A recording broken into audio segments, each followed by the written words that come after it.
എല്ലാവർക്കും ഞങ്ങളുടെ പുതിയ വീഡിയോയിലേക്ക് സ്വാഗതം. ഇപ്പോൾ ഞാൻ നിൽക്കുന്നത് അഴീക്കൽ കണ്ടൽക്കാടിനുള്ളിലാണ്. ദേ ഈ കാണുന്ന വഴിയിലൂടെ നമ്മൾ പോയാൽ ഒതളങ്ങാത്തുരത്തിലെത്തും. ഒതളങ്ങാത്തുരത്തെന്ന് നിങ്ങൾ മിക്കവാറും കേട്ടിരിക്കാൻ സാധ്യതയുണ്ട്. ഒതളങ്ങാത്തുരത്തെന്ന വെബ് സീരിയൽ കണ്ടവർക്കൊക്കെ ഈ സ്ഥലം നല്ലവണ്ണം പരിചയമുണ്ടായിരിക്കും. കാരണം ആ സീരീസിലെ കഥാപാത്രങ്ങളൊക്കെ നടന്നു വരുന്ന വഴികളായിരുന്നു ഇത്. ഇപ്പോൾ എൻ്റെ ഈ വീഡിയോയിലൂടെ കാണുന്ന കാഴ്ച ഉണ്ടല്ലോ, ഇതിനേക്കാളും ഇരട്ടിയായിരിക്കും നിങ്ങൾ നേരിട്ട് വന്ന് ഈ സ്ഥലം കാണുമ്പോഴുള്ള നിങ്ങളുടെ ഫീലിംഗ്. ഒരിക്കലെങ്കിലും നിങ്ങൾ ഇങ്ങനെ ഭംഗിയുള്ള എവർഗ്രീൻ ഫോറസ്റ്റുകളിലേക്ക് യാത്ര ചെയ്യണം. ഇതിൻ്റെയൊക്കെ ഭംഗി പറഞ്ഞറിയിക്കാൻ പറ്റത്തില്ല. ഈ കണ്ടൽ ചെടിയുടെ വേര് കണ്ടോ, എന്തൊരു അടിപൊളിയാണ്.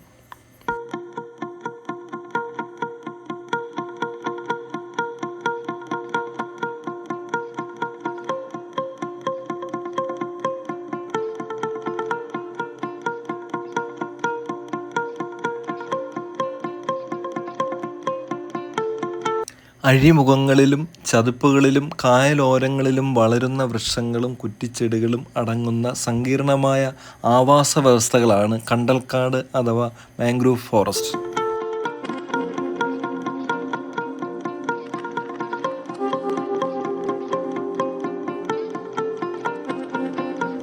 കണ്ടൽ മരങ്ങളും അവയുടെ കൂടെ വളരുന്ന കണ്ടലിതര സസ്യങ്ങളും ഈ പ്രദേശങ്ങളിൽ ഇടതിങ്ങി വളരുന്നു.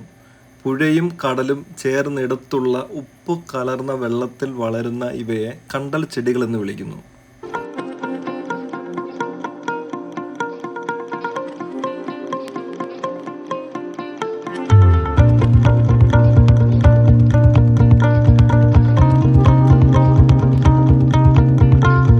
വേലിയേറ്റ സമയത്ത് ജലാവൃതമായും വേലിയിറക്ക സമയത്ത് അനാവൃതമായും അന്തരീക്ഷവുമായി ബന്ധപ്പെടുന്ന തണ്ണീർത്തടങ്ങളിലെ ചതുപ്പ് നിലങ്ങളിലാണ് സാധാരണയായി കണ്ടൽക്കാടുകൾ വളരുന്നത്.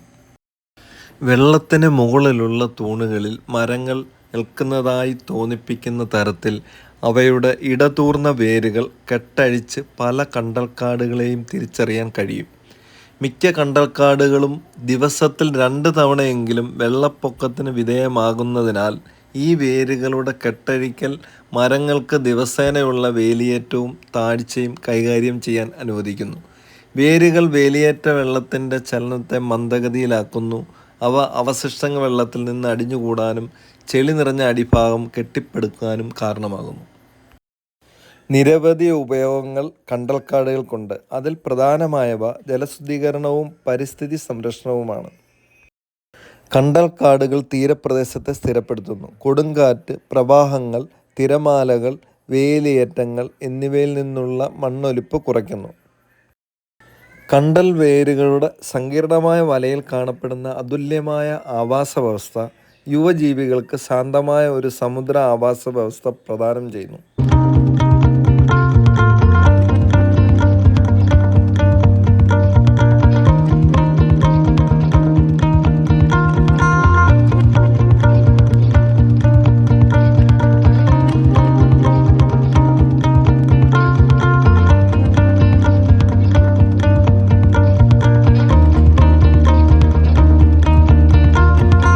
പ്രകൃതിയുടെ ശ്വാസകോശങ്ങൾ എന്നറിയപ്പെടുന്ന കണ്ടൽ വനങ്ങൾ സംരക്ഷിക്കുകയും അവ നശിപ്പിച്ചാലുള്ള ഭവിഷ്യത്തുകളെപ്പറ്റി ബോധവൽക്കരണം നടത്തുകയും ചെയ്തിരുന്ന മലയാളിയായ ഒരു പരിസ്ഥിതി പ്രവർത്തകനായിരുന്നു കല്ലേൻ പോക്കുടൻ.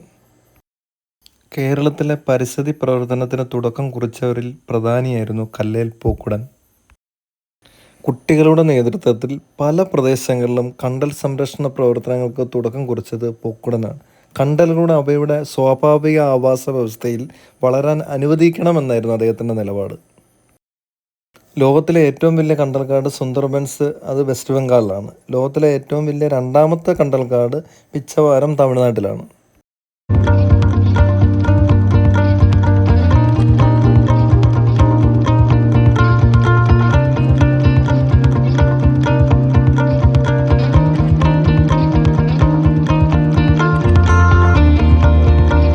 വെള്ളിയഴിക്കൽ പാലത്തിൽ നിന്ന് ഓച്ചിറയിലേക്ക് പോകുന്ന റോഡിൽ നിന്ന് തൊട്ട് മുൻപേ തന്നെയാണ് ഈ കണ്ടൽക്കാട്ടിലേക്ക് പോകുന്ന സ്ഥലം.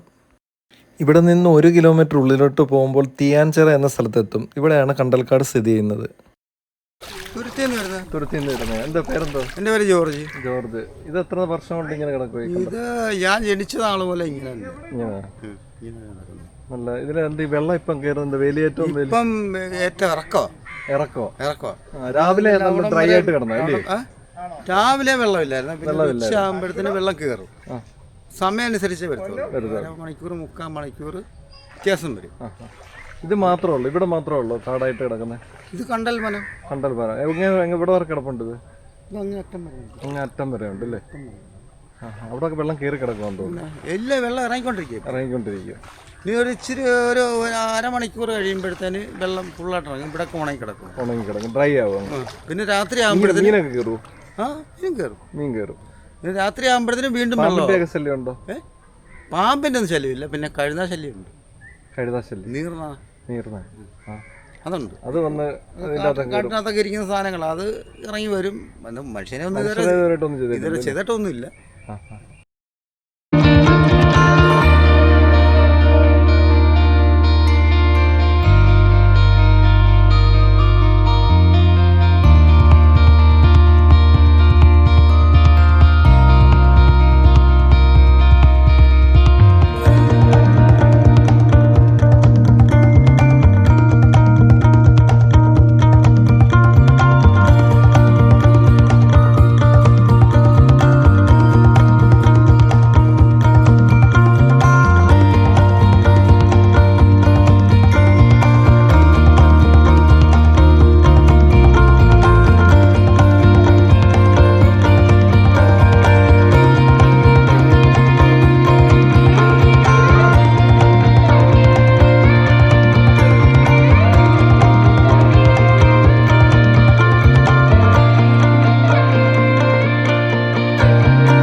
ഈ പാലത്തിൻ്റെ അക്കരെ കാണുന്നതാണ് ഒതളങ്ങ തുരുത്ത്.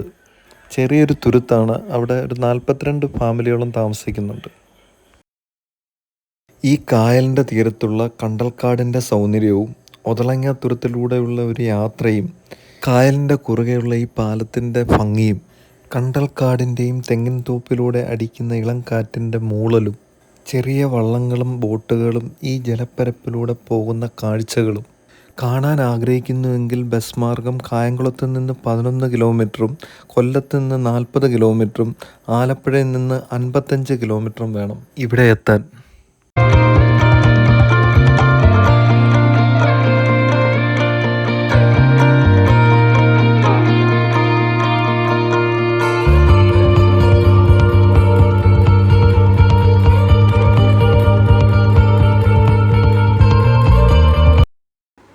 ഞങ്ങളുടെ ഈ ചെറിയ വീഡിയോ എല്ലാവർക്കും ഇഷ്ടപ്പെട്ടു എന്ന് വിശ്വസിക്കുന്നു.